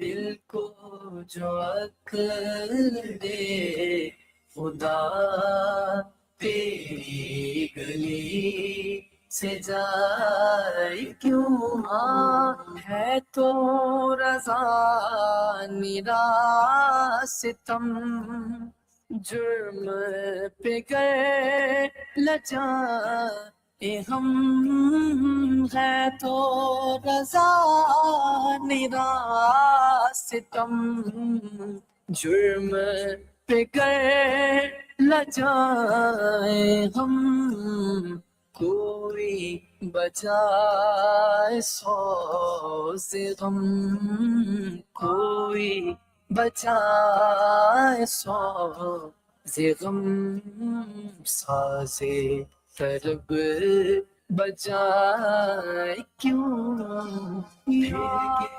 رسول اللہ یا کیسی یا رسول اللہ یا حبیب Assalamu alaikum wa rahmatullahi wa barakatuh. Welcome back to News in Focus live on Radio Al Ansar International, broadcasting on the frequency Durban 90.4 FM, Peter Marisburg 105.6 FM, and streaming on www.alansar.org.za. Before the news break, we had quite an intense interview with Shabnam Palis Muhammad and Dr. Faisal Suleiman on the ceasefire in Gaza, some of the analysis and comments on the US intervention in Venezuela, and indeed the ICJ matter. And we also touched briefly on NFP's withdrawal from the province of National Unity and its implications for provincial government. And our guest mentioned that, you could have a hung province. It'll be interesting times for KZN going forward until we go into local government elections. However, national and province elections is another few years' time, so we must wait and see how this thing pans out. There's going to have to be a lot of bartering and discussions behind the scenes to get NFP back to the drawing board. And a lot of politicians are stating that the province of National Unity has brought a degree of stability in KwaZulu-Natal, in that there's a lot of investments, a lot of economic opportunities that are taking place. And our economist is present with us this evening. And I want to get Sumaya Khan to wear her financial cap now, because she's an educator and she tends to get into civic activism. But I want them to understand that, we have to ensure that there's money on the table to survive, so-called. So, Sumaya, I think you've notified me of certain positive sentiments that are coming through. Perhaps you just want to engage with our economist, Hassan Botala. He had a nice break in a couple of weeks. Hassan, Assalamu alaikum wa rahmatullahi wa barakatuh, and welcome back to News in Focus. Wa alaikum salam wa rahmatullahi wa barakatuh. And I'm going to get now a female economist to chat with you now and ask you about your prognosis going forward. I think the ladies need to know shopping is very, very important. Yeah. Assalamu alaikum. How are you? I'm good. Yourself? Alhamdulillah, alhamdulillah. As South Africa moves into 2026, financial indicators such as inflation, interest rates, unemployment is like always a topic, the debt levels and investor confidence. I mean, it plays a decisive role in shaping the economic outcomes. These indicators are not only affected by microeconomic stability, but also directly influence household cost, business sustainability, and social well-being, while also understanding that these signals is crucial for policy makers, investors, and ordinary citizens alike. But for South Africans, everyone's quite worried, especially when it comes to the financial indicators, when it comes to South Africans to pay closest attention in 2026. Should they be optimistic? Should they just remain the same? They want a firm footing, especially when we are right here in 2026. Sure. I think let's just looking back at the past year, and then then we can get an idea in terms of how we see the year ahead as well. You look at the past year, there's been some very, very positive areas within our economy and financial markets. At the same time, there's also certain areas and certain parts where there are major concerns and challenges that remain as well. I'll start off firstly on the positive side. On the positive side, our financial markets have had a phenomenal year. If you look at the JSE, up double digits again, hitting a record high. In fact, just yesterday or today, we hit around just over 120,000, the JSE. Not too long ago, Yunus and I used to talk about, we just hit 100,000. That's now up 20% on the 100,000 not too long back as well. So you've seen the financial markets have been fairly strong.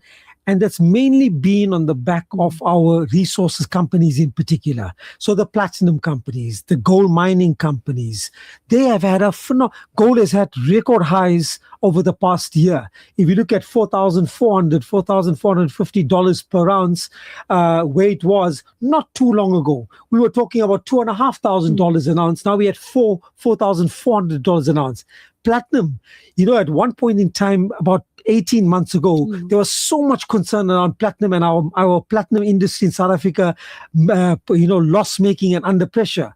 Now you've had a massive uptick in terms of the platinum price, palladium price, and with the result, our platinum companies are now back generating profits, cash flow positive, and exporting our minerals and metals across the globe as well. So they are bringing in revenue and bringing in tax revenues into the fiscus, which is good for the country. So those has been the positive parts, and has had a very, very positive impact on the financial markets. Remember, when financial markets are positive, it's also good for our pensioners out there, for our investors. Think about most pensioners that are on a government pension fund, or those pensioners that are even on private pension funds, whether it's retirement annuities or you drawing a living annuity and the like.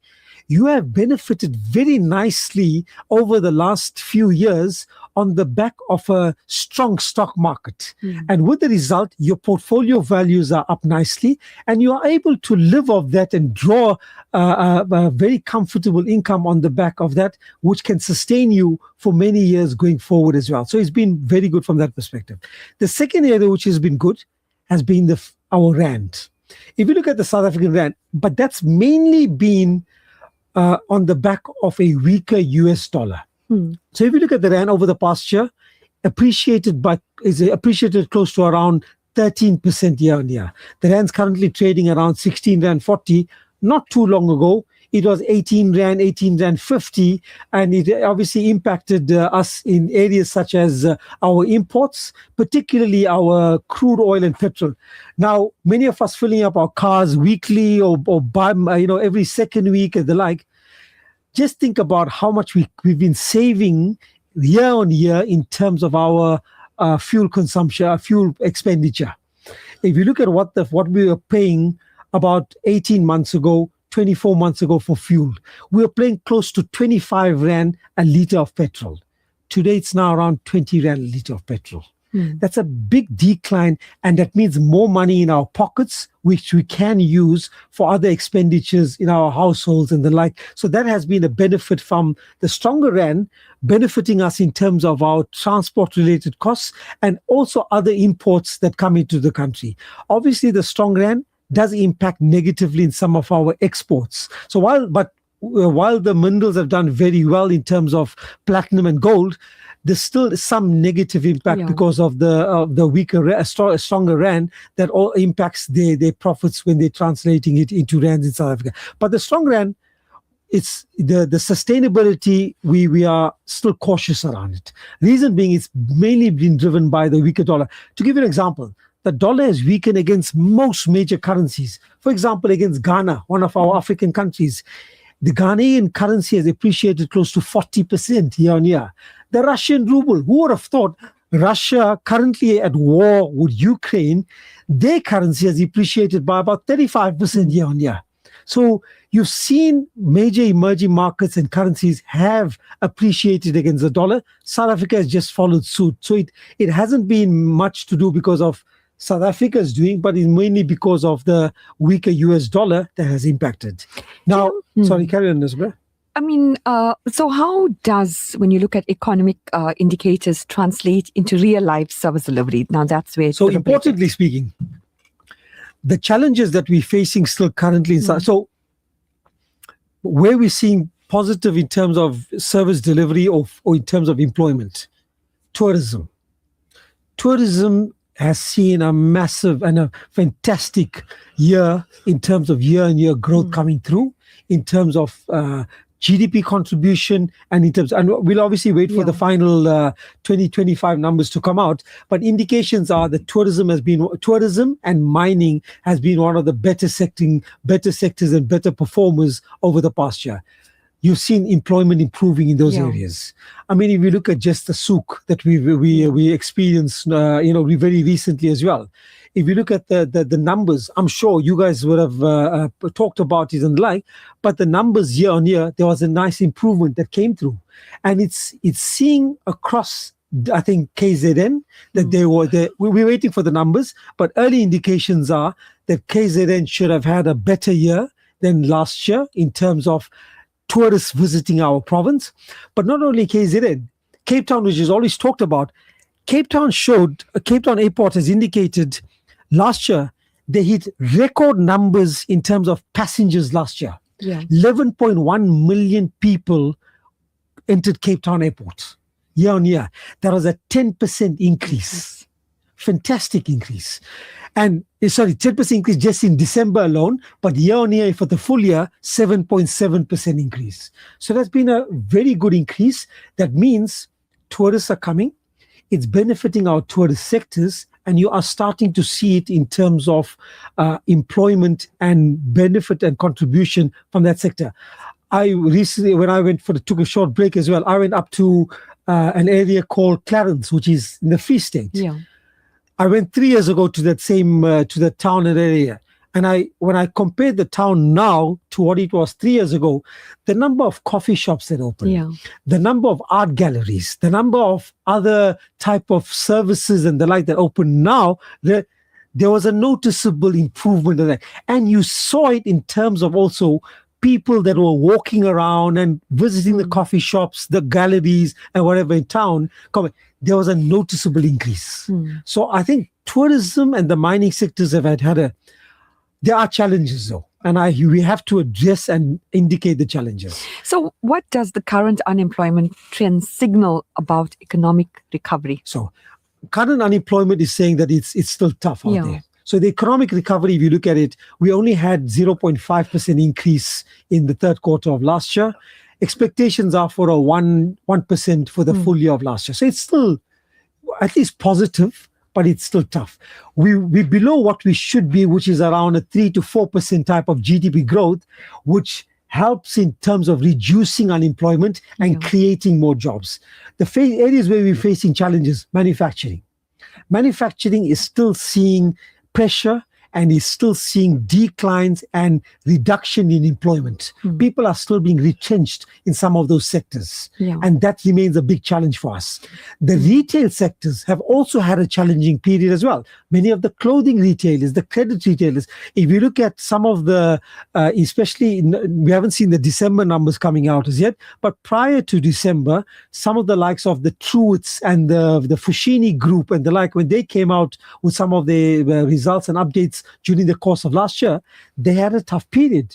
And the impact, because they do employ a lot of people in the retail stores and the like. So that is, again, the retail sector also had certain challenges. So unemployment is a big challenge. We had matric results that just came out. Think about how many people now, matrics will still going to go into university. But think about those in university now that have just finished their degrees. That's another good few thousands that comes onto the workforce. And how many will be employed? How many will be employed? That remains a challenge. And when we're growing only even at 1%, although it's a positive from what we had, we're not taking in the bulk of the new people that are coming into the sector and those that are also currently unemployed. You need like 3 to 4% type of growth to what you call is bring those people into the employment, whether it's the formal and the like, but particularly look at the formal sector in particular, you need that type of growth to bring them into the sector. And one of the areas where, and I'll bring about again the point around the souk was the focus around entrepreneurship and small and medium enterprises. We should not only rely solely on the big corporates and the like to be the key areas of job creation and bring that there. We need to inculcate a culture of entrepreneurship, and it's an important point. If you look at major economies around the world that have done very well, entrepreneurship plays a major part in terms of driving GDP growth, economic growth, and employment. And by encouraging and reducing the barriers for small and medium enterprises, it will do that. So government I think they're slowly cutting some of the red tape, but they need to do more. And they also need to do more in terms of tax incentivization. Saying small and medium enterprises, instead of 27%, obviously they do it for certain parts, but be even more aggressive. Reduce, give a lot more leeway in terms of certain other areas. So you encourage more entrepreneurship. People take risk. They can try And at the same time, if one person is starting a new business, he'll slowly will employ 2 people, 3 people, 4 people.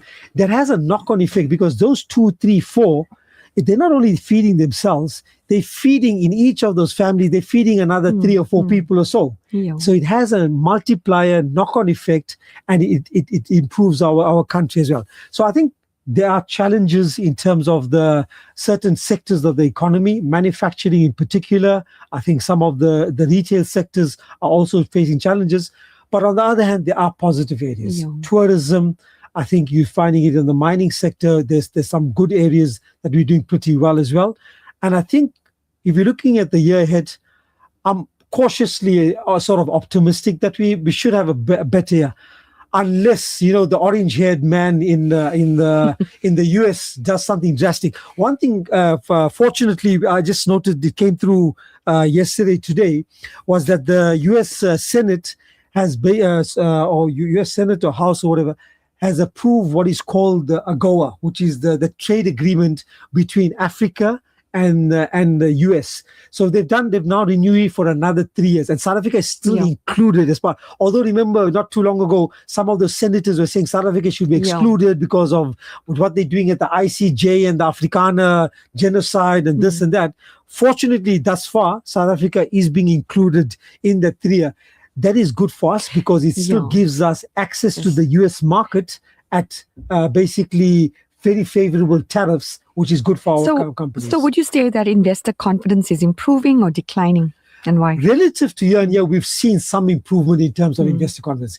Our stock market has seen massive improvement. You've seen now, foreign investors and local investors have been putting money into our stock market, have been putting money into our bond market and the like. But I think slowly you're also seeing it in terms of putting into bricks and mortar. Fact that a international resort company like Club Med has put in 2 billion or so into a resort in the North Coast, Tinley Manor here in KZN, and going to open in July, gives you an indication of that. You've seen now 1 or 2, for example, Barlow World has been bought out by a Saudi company that's been buying them out. You're seeing 1 or 2 other foreign companies that are looking to invest and buy some of our local, giving you an indication that investor confidence, foreign investor confidence and local investor confidence, there has been an uptick in that, which bodes well for the year ahead, which means that hopefully more projects will come through.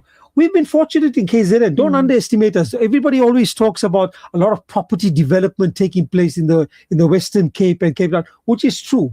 But when last did you take a drive? We were, when the kids were on holiday, so we took a drive up to Belito and that way.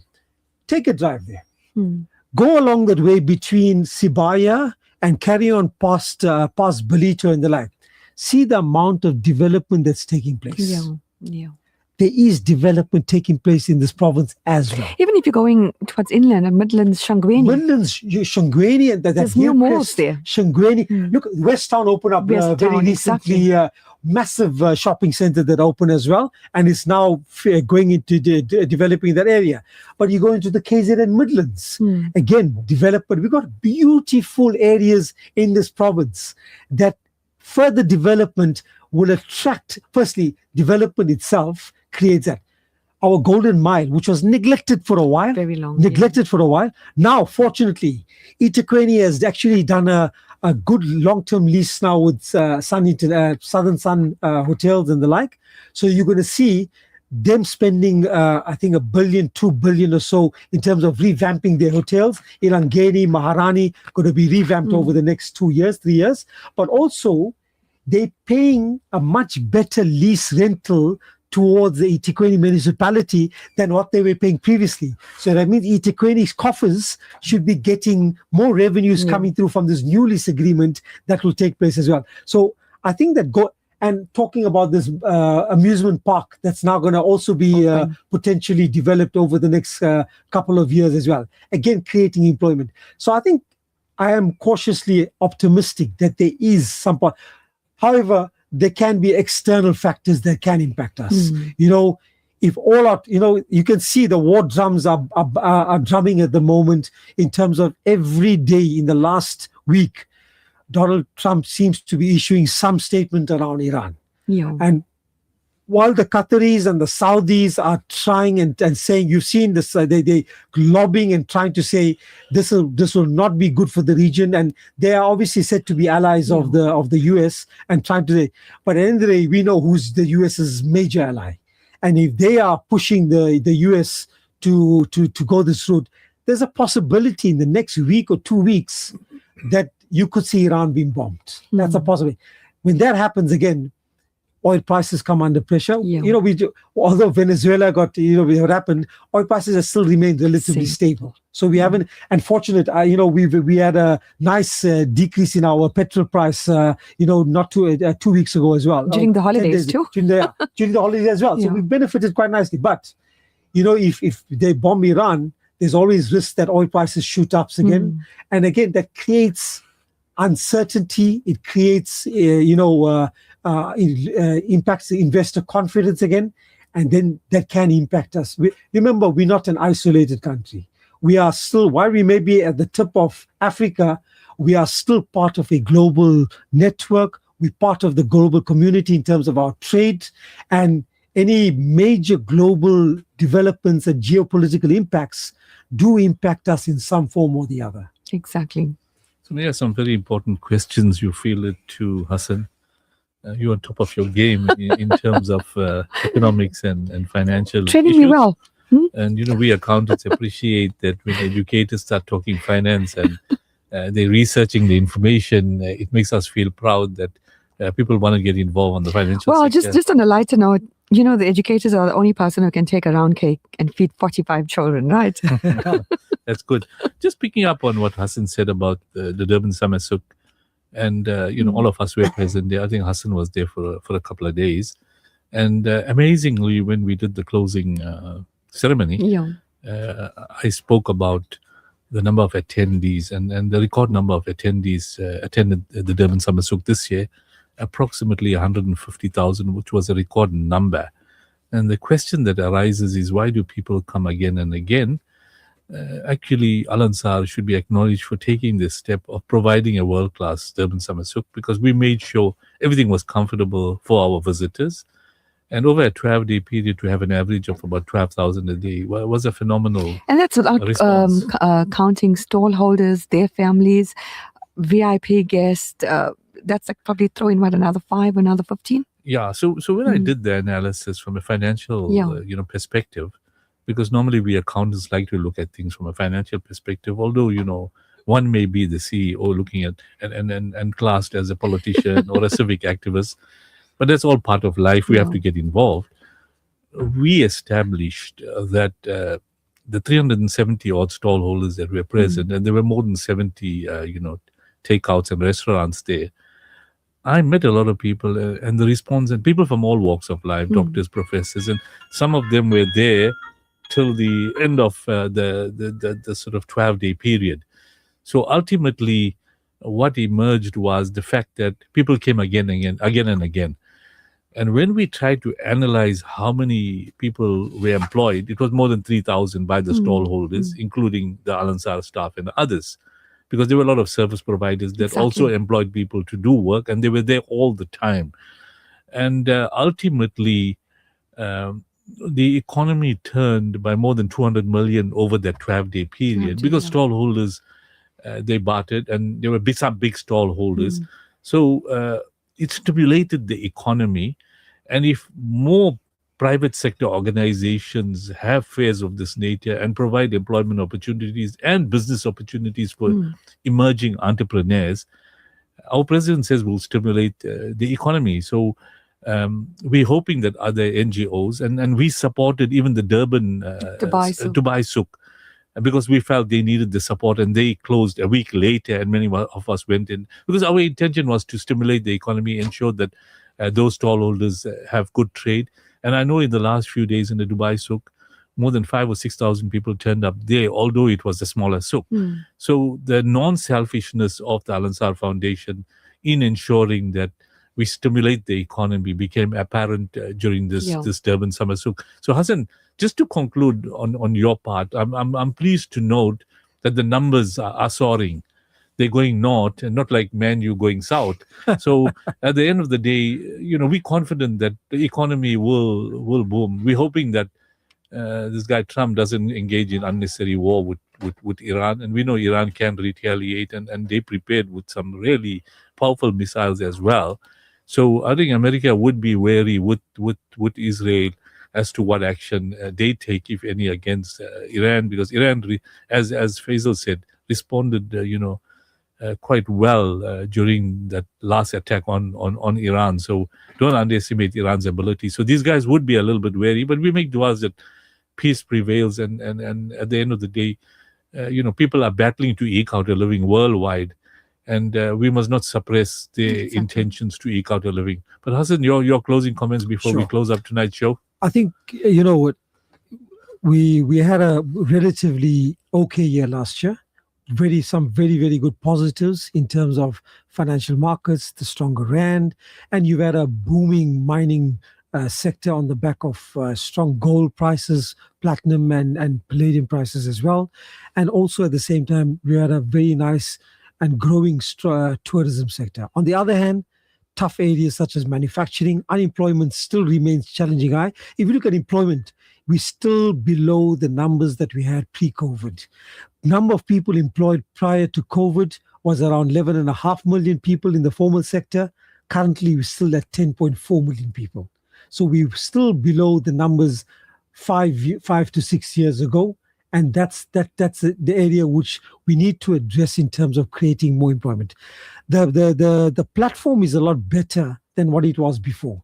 Our grid, ESCOM, their grid and the energy supply is in one of its better states that it's been in the last 5 years, which means stability of electricity supply, which is good for the economy. Secondly, we're seeing an improvement in terms of the ports and the rail relative to previous years. It's good for us. It benefits us, especially our exports. And if we see continued improvement, in fact, Durban, you're going to get the Filipinos that will be taking over, in the coming year.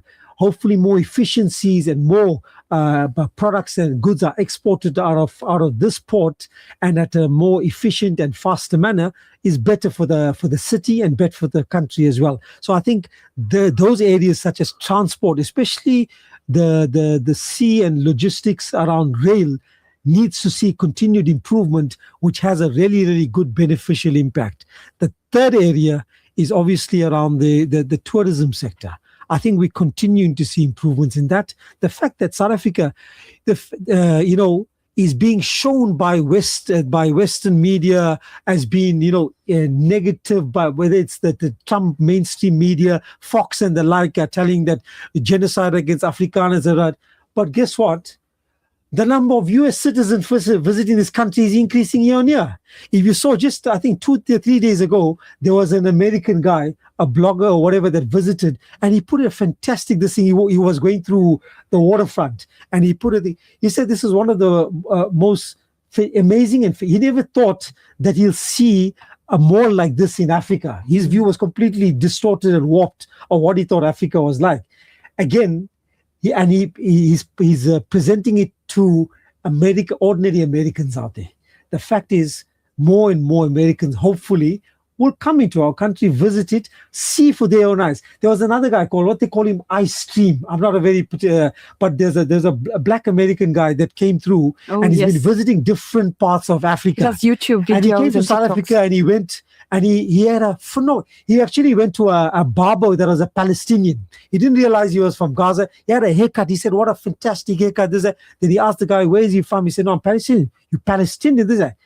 He tipped the guy, apparently, whether how far it's true or not, but apparently he tipped him 100,000 rands. Wow. Phenomenal. Because when he heard he was from Gaza, a black American guy came in and went, giving you an example, and that guy's got millions of followers. Yeah. And he's gone through South Africa, he's gone to other parts of Africa, and he's saying, don't necessarily believe what you're seeing in mainstream media. And that's why it's so important as well that we also be, and I fully agree with what Dr. Faisal Suleiman talked about earlier, around that we also as Muslims need to be a lot more active and spend on areas such as social media and advocacy and other areas to get the proper viewpoints across and counter those negative propaganda that is being pushed out by the Zionists out there as well. So I think Yunus, the year is for South Africa cautiously optimistic. Globally, it could be still tough. It could be challenging. I think there could be some positive parts. The key areas is around the different wars and potential wars. Russia, Ukraine, whether they settle, we don't know. If they settle, brings a bit of a stability. But if Trump, continues the war part with the Israelis in Palestine and in Iran and the like, it creates a bit more, again, instability and impacts commodities, particularly oil, and impacts trade amongst different countries and economies as well. And that obviously could be a negative impact for the global economy and for South Africa as well. Thanks, Hassan. I want to just reflect when we're concluding. We're running out of time now. It's 22:18 and we're wrapping up now. Is the reaction of the Prophet ﷺ during the various battles and during the difficult times when Sahabas were facing challenges, and his advice to the Sahaba Ikram. And the common advice he gave them is that in these difficult times, you turn to Allah subhanahu wa ta'ala. And how you turn to Allah subhanahu wa ta'ala is obey Allah's commandments as shown by the beloved Prophet ﷺ, keep away from sin, and continue with the humanitarian work. And in these difficult times, it becomes absolutely necessary for us to go back to the Sunnah of Nabi alayhi salatu wasalam. And we as Muslims and the world's objective should be that what does our Creator Allah subhanahu wa ta'ala wants of us, as being ambassadors in this world.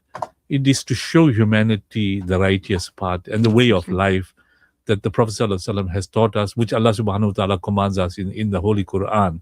Because the West's ideology is materialism. So that shouldn't be our objective. Because trade, if it's done according to the Sunnah of Nabi ﷺ, becomes an ibadat. And every action of ours, if we find out what the Quran stipulates, it becomes an action of ibadat. But Allah subhanahu wa ta'ala, during the night of Miraj, which is around the corner, the Prophet ﷺ met Allah subhanahu wa ta'ala, and what was the message is the 5 times salah. And if we Muslims perform that 5 times salah with, the due fundamentals of salah, and then we raise our hands in dua for the ummah, including our brothers and sisters in Palestine and throughout the world, the mercy of Allah comes. And as we always mentioned, Hassan, in many prior programs, that South Africa is blessed because there's a lot of religious institutions, Darul Ulooms, a lot of ulama that are really ensuring that our people are following the righteous path. Because by being Dini conscious, you begin to realize the need for the humanitarian aid, and not only for the Muslims, but for people around us, including, as we heard, the informal settlements, etc., and our brothers and sisters in Palestine. So on that note, my request is that keep our basics in order, and thereafter we really look at other issues. And you're going to become politically active because that's part of Deen. Prophet Sallallahu Alaihi Wasallam, Hazrat Umar, various other Sahabas were astute politicians as well. They knew how to handle people. They knew how to run countries at that time. And we know how progressive the Muslim countries were. But today, because of the love for wealth, what's happening in Saudi Arabia, at UAE and all these places, a classic example of people's priorities changing. So we make du'as that Allah subhanahu wa ta'ala guides our people, guides our leaders, ensures that we continue with the humanitarian action. And on behalf of the board of the Al-Ansar Foundation, our objective is to ensure we help people. This is the name Al-Ansar. And Sumaya, being in school matters, worried about school children, educating our learners, providing aid towards our school children in uniforms, having programs to empower our youth, remind our youth that the objective is to have a successful life. There's nothing stops you from having a profession, but keep within the framework of Deen, and inshallah you'll be successful. Hassan, we thank you for joining us. We thank our other guests, Shabnam Palesa Muhammad and Dr. Faisal Sulaiman, for sharing valuable information with us. And we hope the listeners enjoyed this evening's News in Focus. Inshallah, we'll be back on air next Wednesday. I thank our technician, Zach, for doing a fantastic job today, returning from Malawi after a long break. Zach, welcome back. We thank you for joining us this evening. Until next Wednesday, Sumaya, thanks for you to joining and co-hosting the show as usual. And I know you're becoming a master in this area now. So do continue with the good work. Inshallah. Until next Wednesday, Assalamu alaikum wa rahmatullahi wa barakatuh.